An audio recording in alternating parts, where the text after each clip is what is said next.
কখন ঢুকতে পারে।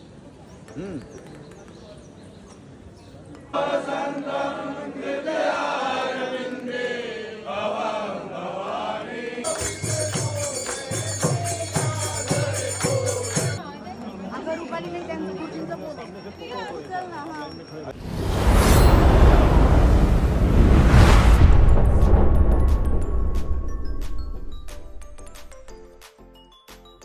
আগের ভিডিওতে তোমরা দেখেছিলে যে আমরা ট্রেকিং করে আসার পর ওখান থেকে বেরিয়ে পড়েছিলাম এবং প্রচণ্ড জোরে খিদে পেয়েছিল।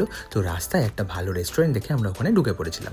লাঞ্চটা তো আমাদের অনেকক্ষণ আগেই স্কিপ হয়ে গেছে। আমরা যখন এটা খাচ্ছিলাম খাবারটা তখন অলরেডি 6টা বেজে গিয়েছিল। তো এটাকে তোমরা সন্ধ্যেই বলতে পারো। তো সব কিছু খেয়ে আমরা আবার গুয়াহাটির উদ্দেশ্যে রওনা দিয়েছিলাম। আমরা সকালেই লাগেজ নিয়ে একেবারে রেডি হয়ে গিয়েছিলাম। আর এখান থেকে শিলং, তারপর আমরা যাব গুয়াহাটি। রাস্তাটা অনেক লং, তাই সময়টাও অনেক লাগবে। আর আমরা যেহেতু প্রচণ্ড টায়ার্ড ছিলাম তাই আমরা সবাই ঘুমিয়ে পড়েছিলাম। রাস্তায় প্রচণ্ড জ্যাম থাকার কারণে আমরা প্রায় 12:30টার কাছাকাছি রাত্রে পৌঁছেছিলাম। এই গুয়াহাটির আমাদের একটা হোটেল ছিল। আর যেহেতু পরের দিনে আমাদের ট্রেন ছিল তাই সময় আমাদের হাতে বেশি ছিল না। তাই আজ রাতেই আমরা গিয়ে স্নান করে বেরিয়ে পড়েছিলাম কামাখ্যা মন্দিরের উদ্দেশ্যে। রাত তখন প্রায় 2টো আর আমরা কামাখ্যা মন্দিরের লাইন দেওয়ার জন্য বেরিয়ে পড়েছিলাম। আর এই দেখো পৌঁছেও গিয়েছি। এখানে 2টো লাইন ছিল, একটা নর্মাল আর একটা ভিআইপি। নর্মাল লাইনে আমরা গিয়ে দেখলাম অলরেডি প্রায় 500-1000 লোক কাছাকাছি লাইন দিয়ে বসে আছে। ওই লাইনে গেলে তোমাদের কোনো টাকা লাগবে না। আমরা ওখানে গিয়ে দাঁড়িয়েছিলাম, কিন্তু প্রচণ্ড লোক দেখে আমরা আবার ভিআইপি লাইনে এলাম। এটা হলো ভিআইপি লাইনের গেট। আর এখানে তুমি 500 টাকা করে ভিআইপি এন্ট্রি ফি। আর এই ভিআইপি লাইনে কেউ বলছে 150টা টিকিট দেয়, কেউ বলছে 200টা। তো আদৌ কোনটা সত্যি মিথ্যা আমি জানি না। আমরা গিয়ে লাইনে দাঁড়িয়ে পড়েছিলাম। সর্বনাশ, ওখানেও গিয়ে দেখি 120-130 জন অলরেডি লাইন দিয়ে বসে আছে। তো আমরা তারপরেই লাইন দিয়েছিলাম। তো আমরা 150 জনের মধ্যে ছিলাম। আর ওখানে বসে বারবার মাকে ডাকছিলাম যে 150 দাও বা 200, আমরা যেন তোমার দর্শন করতে পারি। কারণ অনেক দূর থেকে এসেছি এবং অনেক আশা নিয়ে এসেছি। আর এই শিলং ট্রিপটা মেনলি আমাদের এই কামাখ্যা মন্দিরের জন্যই আসা। মায়ের দর্শন করব বলেই আমরা টোটাল ট্রিপটাকে এরকমভাবেই সাজিয়েছিলাম। আর যেহেতু পরের দিনই আমাদের ট্রেন ছিল তাই হাতে সেরকম সময়ও ছিল না। তাই আমাদের দর্শনটাই আজকেই করতে হবে। কারণ কালকে যদি আমরা দর্শন করতে যাই আর লেট হয়ে যায় তাহলে কিন্তু সর্বনাশ হয়ে যাবে। আমাদের ট্রেন মিস হয়ে যাওয়ার চান্সেস আছে। তাই আমরা রিস্ক না নিয়ে আমরা অনেক স্ট্রাগল করেও আমরা রেস্ট একটুও পাইনি। তারপর গিয়ে আমরা লাইন দিয়ে দিয়েছিলাম। আর যদি নর্মাল লাইনে আমরা দাঁড়াতাম তাহলে আর আমাদের দেখা হতো না। কারণ আমরা প্রচণ্ড টায়ার্ড ছিলাম আর খুবই ইরিটেট লাগছিল। কারণ আমরা একটু রেস্ট পাইনি, ঘুম ঠিকঠাক হয়নি। তাই অতক্ষণ ওই লাইনে বসার মতো মনোবৃত্তিও আমাদের ছিল না। তাই আমরা ভিআইপি লাইনে চলে এসেছিলাম। তাও এখানে এসেও লাইন পেয়েছি। আমরা রাত 2টো থেকে 6টার সময় মন্দিরের গেট খুললো। এবার 6টার সময় মন্দিরের গেট খুলে দেখো লাইনটা অলরেডি কতটা। রাত 2টো থেকে ভোর 6টা অবধি এরকম রাস্তায় বসে মশার কামড়ি খেয়ে মায়ের জন্য অপেক্ষা করছিলাম। তারপর ফাইনালি গিয়ে যখন গেট খুললো তারপরেও লাইন। ও তোমাদের তো বলতেই ভুলে গেছি, আমরা যেদিন গিয়েছিলাম সেদিন ছিল রামনবমী। তাই ভিড় আরও ডাবল হয়ে গেছিলো। তাই প্রচণ্ড লাইন ছিল। আর এখানে এরা মর্নিং টি ক্লাব থেকে এরা মায়ের আরাধনা করে।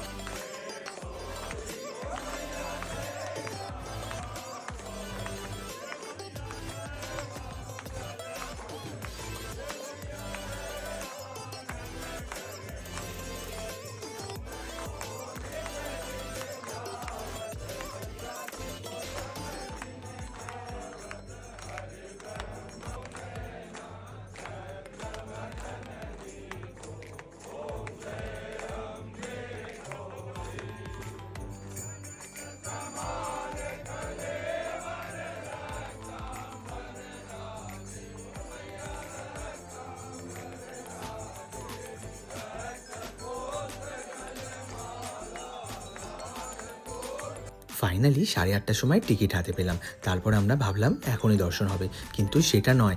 এইখান থেকে স্টেপ বাই স্টেপ হিসাবে আমরা মায়ের কাছে পৌঁছাবো। নর্মাল লাইনের থেকে ভিআইপি লাইনের লোকেরা আগে পৌঁছাবে, তারপর নর্মাল লাইনের লোকেরা। মানে ধরো যদি আমরা 10টা ভিআইপি ছাড়ে তাহলে 2টো কি 3টে নর্মাল ছাড়বে। এই দেখো আমরা টিকিট হাতে পাওয়ার পর ওরা চেকিং করে এই বড় রুমটায় আমাদের বসিয়ে দিয়েছিল। আর কাণ্ড দেখো, সবাই এতটাই টায়ার্ড আর এতটা টাইম আমাদের অতিবাহিত হয়ে গিয়েছিল, সবাই বসে বসে ঘুমাচ্ছে।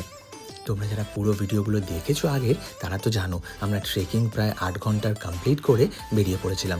তারপরে পুরো শিলং হয়ে গুয়াহাটি, এটা লং প্রসেস ছিল। আর তারপরে আমরা রেস্ট না পেয়ে এসেই আবার স্নান করে বেরিয়ে পড়েছি এই দর্শনের উদ্দেশ্যে।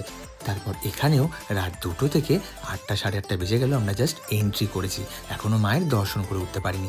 তখনও জানতাম না যে কখন দর্শন হবে, তবে ঘুমিয়ে ঢুলে সবাই পড়ে যাচ্ছিল, ইভেন আমিও। এটা খুবই স্বাভাবিক, কারণ শরীর যদি আমাদের রেস্ট না পায় তাহলে আমরা কিছুই করতে পারবো না। আর এই এত কিছু কষ্ট শুধুমাত্র মায়ের জন্য। যদি অন্য কোনো ঘোরার জায়গা হতো বা অন্য কোনো মন্দির হতো ছোটোখাটো, তাহলে কিন্তু আমরা ওটাকে স্কিপ করে যেতাম, আমরা ঘরে রেস্ট নিতাম। কিন্তু মায়ের মন্দির বলে কথা, আর যার জন্য যাওয়া। এই দেখো, বাঁদিকেরগুলো হলো নর্মাল লাইন আর আমাদেরটা হলো ভিআইপি লাইন। ওই রুম থেকে আমরা উঠে এসে স্টেপ বাই স্টেপ এখান দিয়ে যাচ্ছি। এভাবেই আমাদের প্রতিটা স্টেপে গিয়ে গিয়ে তবে মায়ের দর্শন করতে পারবো। আর চারিদিকটাই খুবই ডিসিপ্লিন আর খুবই ঘেরা, ওদের পুলিশ চারিদিকেই আছে। তবে যখন আমরা লাইনে দাঁড়িয়েছিলাম তখন কিন্তু ওখানটা খুবই ক্যাচাল হচ্ছিল, মানে বে লাইনে কিন্তু অনেকজন ঢোকারই চেষ্টা করে, তো সেখানটা তোমাদের একটু অ্যালার্ট থাকতে হবে যাতে কেউ বে লাইনে ঢুকে না যায়। এই দেখো, ওখান থেকে এসে আমাদের এখানে লাইন দিতে হলো, আর চারিদিকটাই পুরো ঘেরা, তবে কিন্তু সেন্ট্রাল এসি, তোমাদের কোনো অসুবিধা হবে না।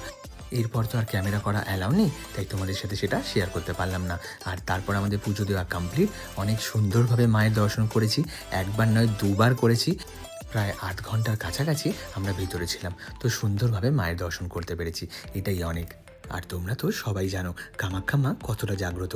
ভারতের আসাম রাজ্যে গুয়াহাটি শহরের পশ্চিমাংশে নীলাচল পর্বতে অবস্থিত হিন্দু দেবী কামাখ্যার একটি মন্দির। এটি 51 সতীপীঠের অন্যতম এবং 4টি আদি শক্তিপীঠগুলোর মধ্যে কামাখ্যা মন্দিরটি বিশেষ, কারণ দেবী সতীর গর্ভ এবং যোনি এখানে পড়েছিল, এবং এইভাবে দেবী কামাখ্যাকে উর্বরতার দেবী বা রক্তক্ষরা দেবীও বলা হয়। চলো, এত কষ্ট আমাদের সফল হয়েছে, ভালোভাবে সুন্দরভাবে মায়ের দর্শন করেছি। আর এটা মন্দিরের বাইরের অংশটা সুন্দরভাবে বানানো, দেখো কত রকমের ডিজাইন করা, আগেকার দিনের মন্দির বলে কথা, সুন্দর তো হবেই।